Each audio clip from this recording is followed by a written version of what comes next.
വഅ്മുർ അഹ്ലക ബിസ്സലാഹ്, അതുകൊണ്ട് നിങ്ങളുടെ വീട്ടുകാരോട് നിസ്കരിക്കാൻ കൽപ്പിക്കണമേ. വസ്തബിർ അലൈഹാ, ആ നിലപാടിൽ ക്ഷമിച്ചു നിൽക്കുകയും വേണമെന്ന്. കാരണം നിസ്കരിക്കാൻ കൽപ്പിച്ചപ്പോൾ പ്രശ്നം ഉണ്ടായിന്ന് വരും, അവിടെ ഇഷ്ടക്കേടുണ്ടായിന്ന് വരും, അവിടെ അപസ്വരങ്ങൾ ഉണ്ടായിന്ന് വരും. പക്ഷേ വസ്തബിർ, നിലനിർത്തി പോരണം, ക്ഷമയിൽ നിലനിൽക്കണം. നല്ല ക്ഷമയോടുകൂടെ ആ വിഷയം കൈകാര്യം ചെയ്യണം. എന്നാൽ പിന്നെ നിസ്കരിക്കേണ്ട, അവൾ കടന്നുറങ്ങിക്കോട്ടെ എന്ന് പറയാൻ പറ്റുമോ? അതും ചെയ്യാൻ പറ്റില്ല. വസ്തബിർ അലൈഹ, നിങ്ങൾ ക്ഷമയോടുകൂടെ നിലനിൽക്കണം. എന്താ സംഭവിക്കാമെന്നറിയോ?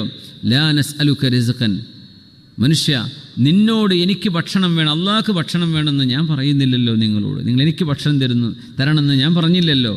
നഹ്നു നർസുഖുക, നിൻ്റെ റിസ്ഖ് ഞാൻ അങ്ങോട്ട് തരും, നീയും നിൻ്റെ വീട്ടുകാരും നിസ്കരിക്കണം. അള്ളാഹു തരും, നിസ്കരിക്കാത്തവർക്കും കള്ളന്മാർക്കൊക്കെ കൊടുക്കുന്നുണ്ട്. പക്ഷേ നിസ്കരിക്കുന്നവർക്ക് അള്ളാഹു നൽകുന്നത് റിസ്ഖാണ്. റിസ്ഖ് എന്ന് പറഞ്ഞാൽ പൊരുത്തത്തോടുകൂടെ നൽകുന്നതാണ്. അള്ളാഹുവിൻ്റെ തൃപ്തിയോടുകൂടെ നൽകുന്നതിനാ റിസ്ഖ് എന്ന് പറയാം.